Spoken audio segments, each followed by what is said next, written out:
বন্ধুরা, তোমরা কেমন আছো? তো ভালো আছো তো? আমিও ভালো আছি। মনের দিক দিয়ে ভালো নেই, কিন্তু এমনি ভালো আছি। তো চলো, তোমাদেরকে আজকে কি রান্না করব সেটাই দেখাবো। আজকে আর বড় ভিডিও আনতে পারছি না, বড় ভিডিও করিনি, ঠিক আছে। আর বুঝতে পারছি না আমার চ্যানেলটাকে কে কী করেছে। অবশ্যই করেছে, এতদিন এত ঝামেলা অশান্তি চলছিল, ও হতেও পারে করেছে, কেন হিংসা সবার মধ্যেই আছে, ঠিক আছে। নিজের লোকেও আছে, বাইরের লোকেরও আছে, হিংসা তো আছেই। তো যাই হোক, আমার চ্যানেলটাকে কী করেছে আমি নিজে বুঝতে পারছি, আমার চ্যানেলটার কোনো ক্ষতি করেছে। তো যাই হোক, ক্ষতি করে কেউ কিছু কারোর করতে পারবে না। তো এইটুকুনি বলি, আমার যখন চ্যানেলটা কষ্ট করে আমি তুলেছি, আবার তুলবো আমি, তোমাদের ভালোবাসায় তুলবো, ঠিক আছে।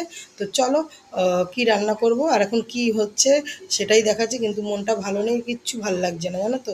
চলো, এই যে ভাত বসিয়েছি, এত বেলা হয়ে গেছে, আজকে প্রচণ্ড বেলা হয়ে গেছে। ভাত বসিয়েছি, ভাতটা নামাবো, হয়ে গেছে।